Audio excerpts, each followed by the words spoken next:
దేవునికి స్తోత్రము కలుగునుగాక. క్రీస్తునందు ప్రియమైన దేవుని బిడ్డలారా, ఈ అక్టోబరు 31 రిఫర్మేషన్ డే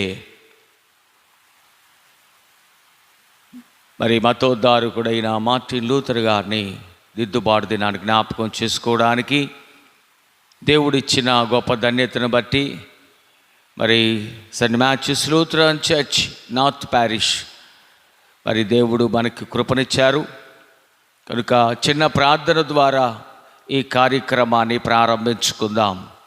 సకల ఆశీర్వాదములకు కారణభూతుడవైన మా ప్రియ పరలోకపు తండ్రి, నీకు వందనాలు, స్తోత్రాలు. ఇదిగో నాయనా, ఈ అక్టోబర్ 31వ దినం ప్రభువనైనా మతోద్ధార